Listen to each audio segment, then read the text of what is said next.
तो क्या जातिवाद दलितों ने पैदा किया है, अस्पृश्यों ने पैदा किया है, आदिवासियों ने पैदा किया है? और क्या इस समाज से जातिवाद खत्म हो चुका है? जातिवाद इस समाज की एक सच्चाई है और वो नीचे से लेकर ऊपर तक व्याप्त है। इस बात को हमको स्वीकार करना पड़ेगा, क्योंकि जब तक हम बीमारी को स्वीकार नहीं करेंगे तब तक इलाज कैसे करेंगे हम? मीडिया में जितने भी लोग आते हैं वो कहते हैं सब पिछले जमाने की बातें, अभी ऐसा कुछ नहीं होता। अंग्रेजी लोग भी जो अंग्रेजी के न्यूज़पेपर पढ़ते हैं, जिनके घरों में अंग्रेजी बोली जाती है, जाहिर सी बात है टाइम्स ऑफ इंडिया और हिंदुस्तान टाइम्स उनके घर में जाते होंगे। उसके मैट्रिमोनियल देखिए आप, कायस्थ बहू चाहिए, वैश्य बहू चाहिए, ब्राह्मण लड़का चाहिए। किसके लिए? दलितों के लिए ढूंढ रहे हैं वो। जातिवाद जो नीचे से ऊपर तक विद्यमान है, पहले उसको स्वीकार करिए। आप स्वीकार करेंगे और तब उसका समाधान की तरफ बढ़ पाएंगे। लेकिन हमारे एंकर तो या तो अनपढ़ हैं या उनकी बुद्धि छीन ली है किसी ने, कि वो जातिवाद और ब्राह्मणवाद और ब्राह्मण सबको पर्यायवाची की तरह इस्तेमाल करते हैं। अभी जब इसी एक्ट को लेकर, रेगुलेशन को लेकर के बातचीत हो रही थी, जेएनयू के विद्यार्थियों ने, सारे समुदायों के विद्यार्थी शामिल थे, उन्होंने एक प्रोटेस्ट निकाला जब इस पे स्टे लगाया गया कि ब्राह्मणवाद मुर्दाबाद, मनुवाद मुर्दाबाद। अब एंकर ने पहला सवाल मुझसे ये पूछा कि इनकी गिरफ्तारी होनी चाहिए कि नहीं होनी चाहिए। मैंने कहा इनकी गिरफ्तारी क्यों होनी चाहिए भाई? कि नहीं ये एक जाति को टारगेट कर रहे हैं। जाति को टारगेट कर रहे हैं। जेएनयू स्टूडेंट यूनियन के प्रेसिडेंट एक ब्राह्मण है, तो वो क्या अपनी जाति को टारगेट कर रही है? ब्राह्मणवाद में और ब्राह्मण में फर्क है, दोनों के फर्क को समझिए। एक दलित भी ब्राह्मणवादी हो सकता है, कोई भी ब्राह्मणवादी हो सकता है। जो जाति आधारित भेद को मानता है वो ब्राह्मणवादी है। इस बात को एंकर समझ नहीं रहे। आधे घंटे तक मुझसे बहस करते रहे कि आप ये तो नई बात बता रहे हैं।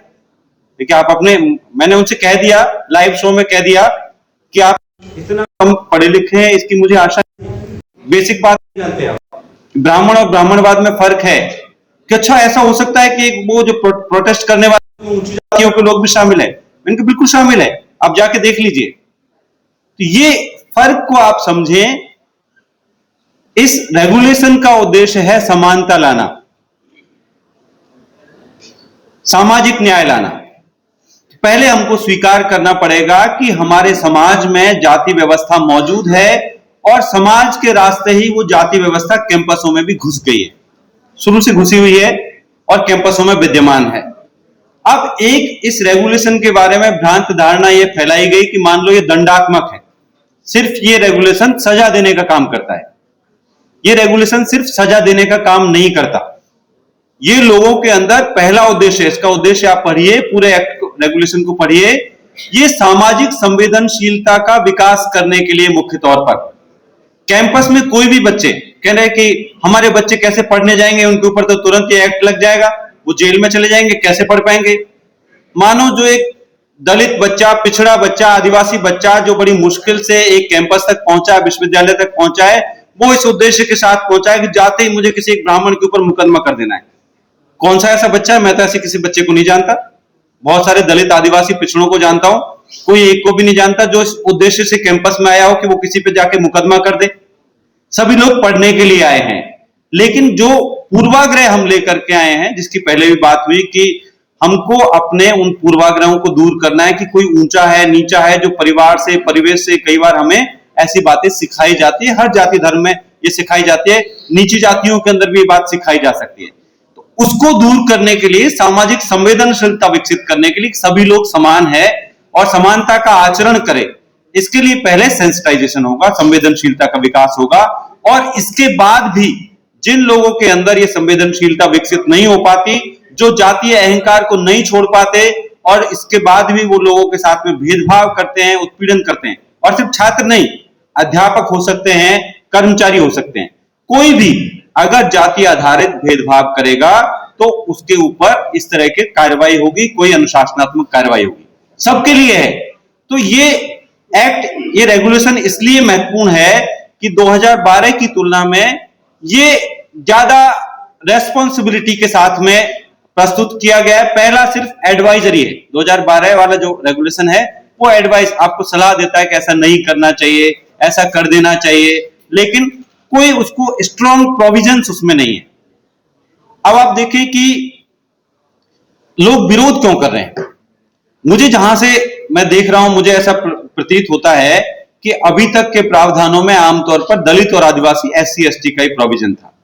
पहली बार इसमें OBC जोड़े गए हैं, विकलांग जोड़े गए हैं और आर्थिक रूप से पिछड़ों का भी जिक्र है, लेकिन उतनी स्पष्टता से जिक्र नहीं है कि वो EWS कैटेगरी के बारे में, लेकिन आर्थिक पिछड़ेपन के आधार पर भी अगर भेदभाव है तो अब ऐसा लगता है कि उत्पीड़ितों का दायरा व्यापक हो गया है इस रेगुलेशन के माध्यम से।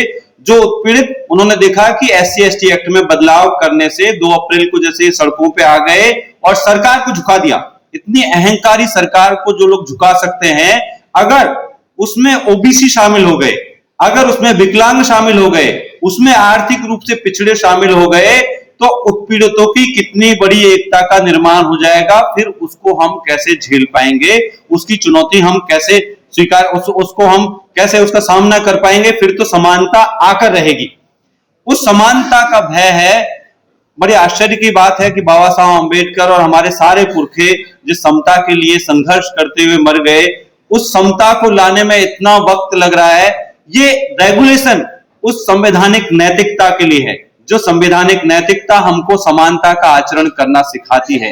बाबा साहब अम्बेडकर ने कहा कि ये अपने आप नहीं आती, संवैधानिक नैतिकता को विकसित करना पड़ता है।